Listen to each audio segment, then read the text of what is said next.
এখানে প্রথমত set function অধ্যায় আমাদের পরীক্ষায় থাকবে। এখান থেকে কিন্তু যে প্রশ্নের প্যাটার্নটা থাকবে সেটা কি সেট নির্ণয়, 2n কে সমর্থন করে কিনা, ডোমেন রেঞ্জ নির্ণয়, ফাংশন নির্ণয়, আর হচ্ছে ক্রোমোজোম। ঠিক আছে, এর মধ্যে থাকবে।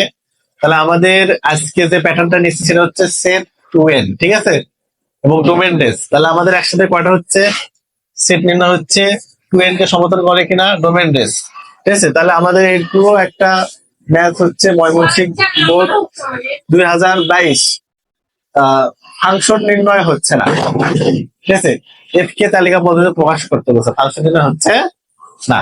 তাহলে দেখো এবার ক নাম্বারে বলছে কি সেট কে তালিকা পদ্ধতি প্রকাশ করো। তাহলে এই পদ্ধতিটা কিভাবে, তাহলে উপরে শর্ত অবশ্যই দেওয়া আছে। তাহলে দেওয়া আছে আমরা সেটটা তুলবো। তাহলে দেওয়া আছে বি সেটটা কি বাবা, x belongs two N such that 3 greater smaller than equal 7 এবং এক্স কি মৌলিক সংখ্যা। আচ্ছা, তাহলে এক্স যদি মৌলিক সংখ্যা হয় এবং 3 এর সমান এবং 3 এর চেয়ে বড় হয়, ঠিক আছে, তাহলে আমরা সেই কথাটা লিখবো। কথাটা না লিখলেও হবে, চেয়ে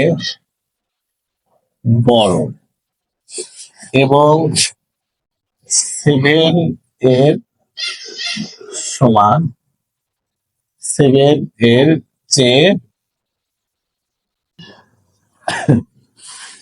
ছোট। দেখো শর্ত কিন্তু তাই বলছে, ঠিক না? তাহলে ছোট সেট হবে। তাহলে বি সেটটা কি হবে বাবা, মৌলিক সংখ্যা হতে হবে, ঠিক না? তাহলে অবশ্যই 3 তো একটি মৌলিক সংখ্যা না। তারপরে কি বলো, মৌলিক সংখ্যা 5, তারপরে 7, তার উপরে নেওয়া যাবে শর্তে না, তার উপরে নেওয়া যাবে না। তাহলে এটা হচ্ছে ক নম্বর অ্যান্সার। সেট এ নির্ণয় করে এ এর উপাদান সংখ্যা n হলে পাওয়ার সেট এ এর উপাদান সংখ্যা 2n হবে। উক্তির সত্যতা কি করো, যাচাই করো বা প্রমাণ করো বা দেখাওয়া, যে কোনো যেটা থাকতে পারে থাকুক। তাহলে আমাদের এখানে হচ্ছে খ নম্বরের ক্ষেত্রে আমাদের কিন্তু এ সেটটা লাগবে। তাহলে আগে আমাদের এ সেটটা কি দেওয়া আছে দেখো তো। তাহলে দেওয়া আছে এ সেটটা কি দেওয়া আছে, x belongs two N such that x কি জোড় সংখ্যা, আর এক্স এর মানটা কি বাবা 6 এর সমান এবং 6 এর চেয়ে ছোট। তাহলে অতএব এ সেটটা কি হবে, জোড় সংখ্যা এবং 6 এর সমান এবং 6 এর চেয়ে ছোট হলে অবশ্যই এ সেটটা কি হবে 2 4 6। এবার পাওয়ার সেট এ বলছে, তাহলে পাওয়ার সেট এ। তাহলে এটাকে যদি আমরা পাওয়ার সেট করি তাহলে প্রথমে কয়টা করে সংখ্যা নেব, একটা করে। 2 4 6, তারপরে কয়টা করে নেব, তাহলে 2 4, তারপরে 2 6, তারপরে 4 6, তারপরে কয়টা নেব, 3টা করে 2 4 6, তারপরে কি নেব, ফাঁকা সেট। তাহলে উপাদান যে কয়টা থাকবে দেখো, 2 এর উপর পাওয়ার সেটা দিতে হবে। উপাদান 3টা আছে না, 2 এর উপর পাওয়ার 3 দিতে হবে। তাহলে সেট কয়টা হবে, 8টি। আচ্ছা, এটি উপাদান যদি সেটা 4টা থাকে তাহলে কি হবে বাবা, 2 এর উপর পাওয়ার 4। তাহলে সেট কয়টা হবে, 16টি। সোজা ইকুয়েশন, ঠিক আছে। এটা তুমি প্রথম দিক থেকে নিতে পারবা, উল্টো দিকে ব্যাক রিভার্স আসতে পারবা না। সেট ফাংশন কিন্তু নিজস্ব নিয়মে চলে, ঠিক আছে। এই যে এ এর বা এ সেটের উপাদান সংখ্যা, ঠিক না, এর উপাদান সংখ্যা, উপাদান সংখ্যা একে কি ধরতে বলছে বলো, এন না, ঠিক না? তাহলে এন সমান কত, মান কত, 1 2 3। ওকে, তাহলে অতএব পাওয়ার সেট এ এর উপাদান সংখ্যা কয়টি বাবা, দেখো তো, দেখো তো 8টি, ঠিক না? তাহলে এই 8টিকে যদি তুমি 2 এর উপর পাওয়ার 3 করো তাহলে 8 হয়। 2 এর উপর পাওয়ার 3 করলে 8 হয়। তাহলে এই যে 3 এর পরিবর্তে n লেখা যায়। তাহলে এরা বলছে যে উপাদান সংখ্যা 2n হবে, উক্তির সত্যতা যাচাই করা হলো। তাহলে সত্যতা, যদি প্রুফ লিখতে বলে তাহলে প্রুফ, শুড লিখতে বলে শুড, যেহেতু সত্যতা যাচাই করতে বলছে। আচ্ছা, সত্যতা যাচাই করা আছে।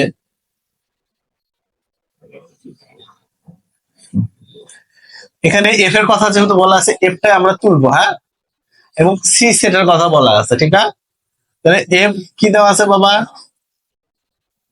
X comma Y such that X belongs to C comma Y belongs to C, এবং এক্স মাইনাস ওয়াই ইকুয়াল কত? 2, হ্যাঁ। তাহলে এটা আমাদের প্রশ্নে দেওয়া আছে।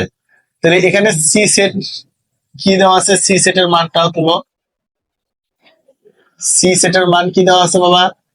-2 0 2 4 6। তাহলে দুটোই যদি সি থাকে এবং সি সেট থাকে, তাহলে আমরা সির মান তো এক্স এর ঘরে বসাবো, সোজা কথা। শর্ত দেওয়া আছে, কি দেওয়া আছে বাবা? শর্ত দেওয়া আছে। তাহলে শর্ত মতে কি দেওয়া আছে? দেখো, এক্স মাইনাস ওয়াই ইকুয়াল কত দেওয়া আছে? 2। আবার এখান থেকে কিসের মান বের করতে হবে? ওয়াই এর মান। তাহলে প্লাস ওয়াই ওই পাশে গেলে কি হয়? মাইনাস ওয়াই ওই পাশে গেলে কি হয়? আচ্ছা, ওই পাশে ওয়াই কে নিয়ে গেছি, 2 কে এই পাশে নিয়ে আসবো। তাহলে এক্স মাইনাস 2 মান নির্ণয় করি। তাহলে এর মান যদি নির্ণয় করো, তাহলে আমাদের একটা ছক এসে যাবে, সেটা কি? ডোমেন রেঞ্জের ছক, হ্যাঁ। তাহলে এর পাশে কি থাকবে? উপরে থাকবে এক্স, এখানে থাকবে কি? ওয়াই। এখানে কয়টা ছক করবো বলো? সেটের যে কয়টা ছক আছে, কয়টা সেটের যে কয়টা উপাদান আছে, কয়টা? 1 2 3 4 5টি। তাহলে 1 2 3 4 5। তাহলে এক্স এর কার মান বসাবো? এক্স বিলংস টু সি যে বলছি, তাহলে সি এর মান বসাবো। প্রথমে কি বসাবো? -0, হ্যাঁ, 2 4 6। এখন দেখো, ওয়াই এর মানটা নির্ণয় করে বসাবো। এক্স এর জায়গায় যদি -2 বসাবো, তাহলে -2 আর -2 করলে কি হয়? -4। এখানে যে 0 বসাও, 0 -2 করলে কি হয়? -2। এখানে যদি 2 বসাও, 2 2 কেটে যায়, কি থাকে? 0। এখানে যদি 4 বসাও, তাহলে কি হবে? 2। এখানে যদি 6 বসাও, তাহলে 6 থেকে 2 বাদ দিলে কত হবে? 4। তাহলে দেখো, এখানে কয়টা সংখ্যা? একটা হচ্ছে এই -4, এ কি নট বিলংস টু কার মধ্যে নাই বলো? এই যে সির মধ্যে নাই, তাহলে নট বিলংস টু কি? সি। তাহলে এখানে -4 not belongs to C.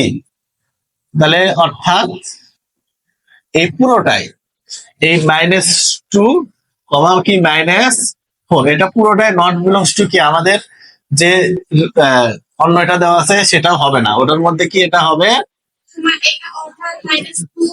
অন্যয় comma F.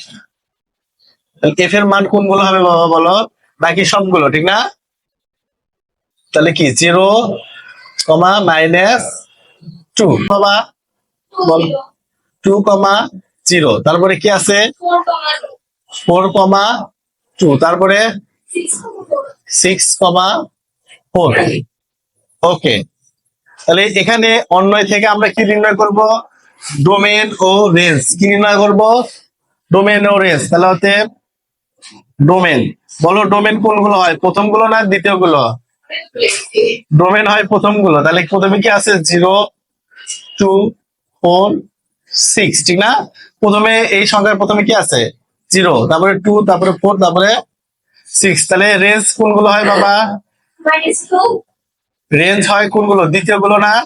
তাহলে -2 0 2 4। আচ্ছা, একই সংখ্যা আসলে দুইবার নিবো কিনা? না, একই সংখ্যা। তাহলে এই সম্পর্কিত যে বোর্ডের অঙ্কগুলো আছে সেগুলো তোমাদের HW থাকলো, ওগুলো সবাই প্র্যাকটিস করবা বোর্ডের।